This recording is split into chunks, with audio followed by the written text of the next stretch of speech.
Speaking of bad timing, I want to talk to you about the conspiracy trial that was going against Ammon Bundy and his 6 co-defendants from this armed militia.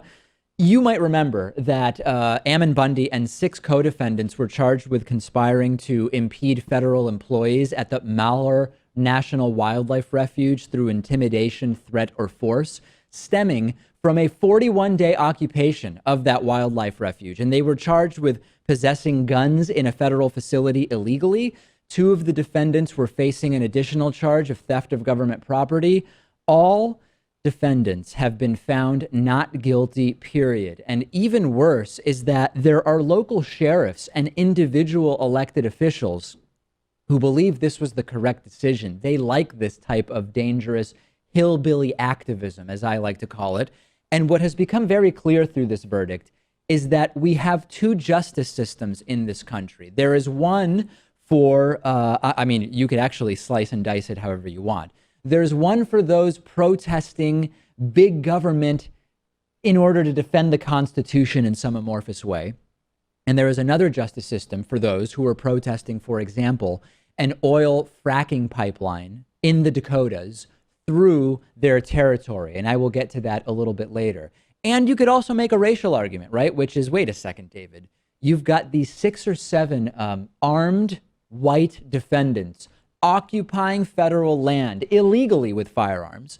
And not only are they not taken out or subdued by federal authorities, they eventually are taken to court and found not guilty.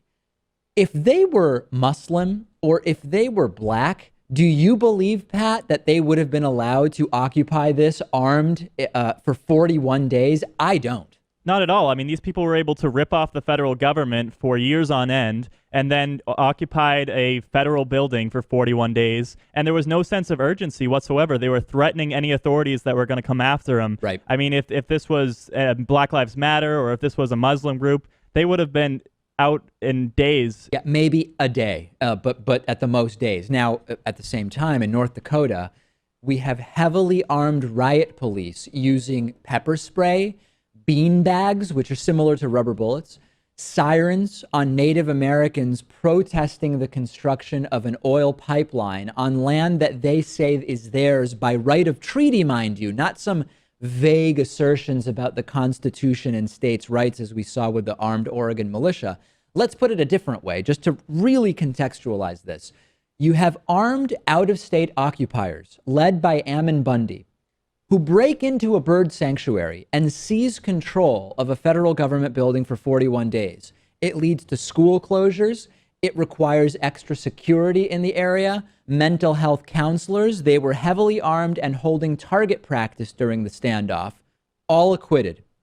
In North Dakota, Native American tribes are protesting an upstream oil pipeline that would move 500,000 barrels of fracked oil per day through their area.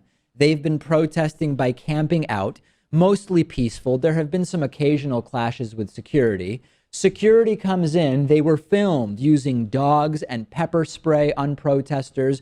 Ultimately, the National Guard came in, heavily armed police in riot gear, and authorities report that 141 people were arrested on top of the nearly 200 that were arrested earlier on in the protest. Corporate media ignoring this story versus the Oregon nut jobs where you bring on right-wingers to corporate media to say, oh, well, you know, here's why they're actually warranted in what they're doing. The Constitution, states' rights. Does the Bureau of Land Management really have any authority anyway?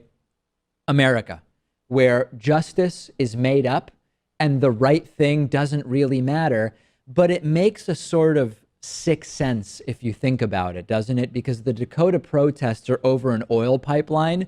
We've gone to war for cheap energy in this country. So it probably isn't that surprising when you think about it, Pat, that the violence against the protesters is happening not when they are white and armed, but when they are protesting something related to oil. And there's also an angle of these are white right-wingers versus Native American left-wingers, presumably. Sure. And, you know, we have a system of trial by jury in this country, and a lot of times that isn't perfect. But you would imagine that a mostly white jury wouldn't convict these people taking over federal land. And what's the effect of this going to be? This is going to embolden other armed militants who would love to be confronting whatever government authority they don't agree with, which, by the way, is most of them. They are going to see this, and they will be encouraged. The extremist patriot types that organizations like the Anti-Defamation League and so many others track, they are going to see this verdict, and they are going to say, look at this. Look at what they were able to do. Yeah, that one guy died. He was shot dead by the FBI, which we covered.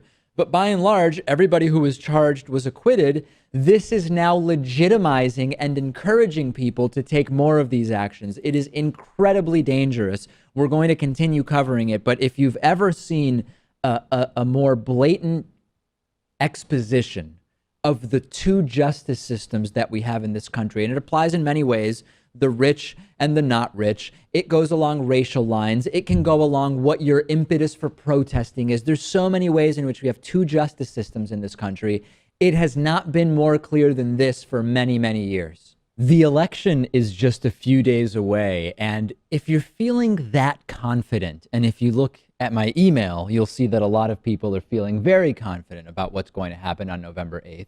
You can actually put your money where your mouth is with betdsi.com. If you're so confident that you know what will happen, you can actually make money off of that. You can pick your candidates at betdsi.com. And like in the real world, the odds are still with Hillary Clinton at betdsi.com, but they've tightened slightly in favor of Donald Trump.